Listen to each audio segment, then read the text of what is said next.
Hi everybody, I'm Rook and welcome to the table for another Yu-Gi-Oh! Speed Duel budget deck profile. This is the series for those who are looking to get into Speed Duel but don't want to break the bank, as I put together an aggressive, cutthroat series of budget decks for you guys to jump easily into the format with. The deck I'm looking at today is the Amazonas deck, another My Valentine deck. This is straight Amazonas. You'll notice that this deck isn't $10, this is actually a $15 deck, so I tried really hard to get this one to 10. Couldn't construct it at 10 without it feeling disingenuous like it wouldn't work. The cards that you need for this to work and be true to the Amazonas theme, it's gonna put you just under $15. Still, really good budget deck, really good deck for you guys to jump into and play with. So for the Amazonas deck, we're gonna start with the skill, which is gonna be Switcheroo, very similar to Harpy Ladies. Not really a My Valentine skill that works here for straight Amazonas, so Switcheroo is a really good catch-all for, hey, I don't know what skill I want to use, let's use Switcheroo. This is the one where on your main phase you can shuffle a card in your deck, draw a card, you can do that twice per duel. A good way to kind of set up the hand the way you need it.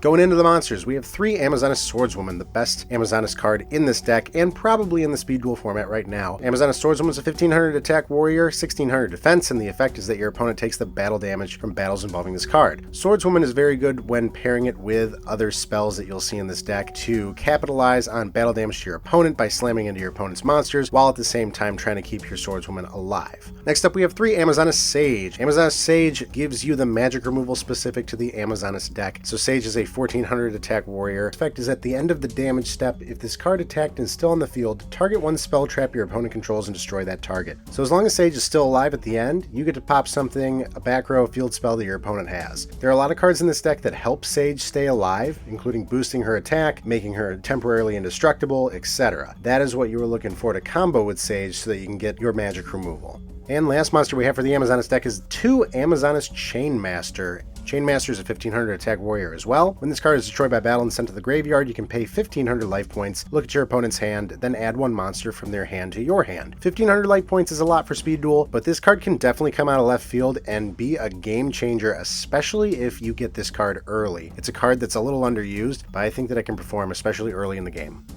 Let's look at spells. Amazonas Heirloom is what makes this deck really fun in my opinion. This is the spell card that's very specific to Amazonas monster type. Equip only to an Amazonas monster. Once per turn, that monster cannot be destroyed by battle.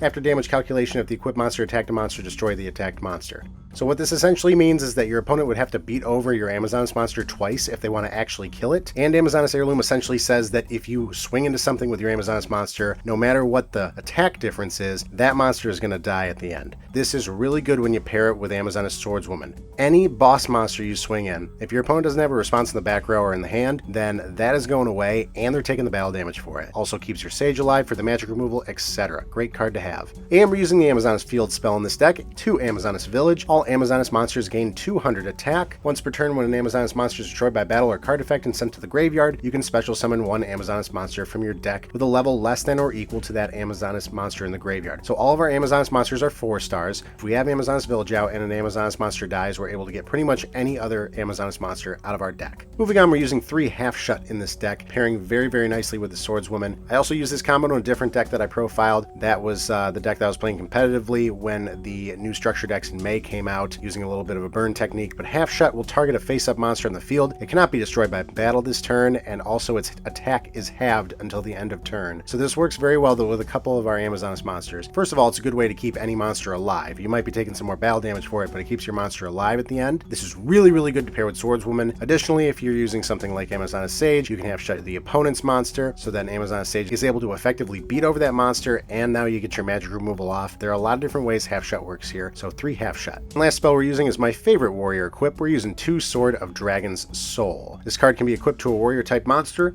Monster equipped with this card gets 700 additional attack, and if it were to battle a dragon type monster at the end of the battle phase, that monster is destroyed. So Sword of Dragon Soul I'm really just using for the attack here. It can equip to all of your Amazonas monsters, putting in well over 2000 attack to be able to effectively beat over more things. I went with Sword of Dragon Soul due to the budgetary restriction. A better card that you can upgrade to would be Bashing Shield, which is the one that increases by 1000, and you take no battle damage from attacks involving that card. Sword of Dragon Soul works very well with what you're trying to accomplish here. Alright, and traps. We're just using 1 trap here. We're using 3 Nightmare Wheel. Nightmare Wheel is a newer trap. You activate this card by targeting 1 monster your opponent controls. Essentially, they can't attack or change their battle position. And on your standby phase, your opponent is going to burn for 500 life point damage. All in all, a really, really good trap. You're going to see it in a lot of decks that you play against. Relatively inexpensive, so 3 Nightmare Wheel to close out the deck. and that is our aggressive budget Amazonist deck. Total cost market price for TCG Player, this is going to run you around $14.74. Great starting point for people trying to get in the game. This was the deck that I played more or less when I started Speed Duel. I really had a blast with this deck. I think that you guys will too. Hope you guys enjoyed this video. If you did, feel free to hit the like button and of course subscribe for more, as I am definitely on board with making more of these. I like making these decks. Anything that can get people into the format and get them excited for the new products that are coming later this year. Thanks so much, guys, and I'll catch you later.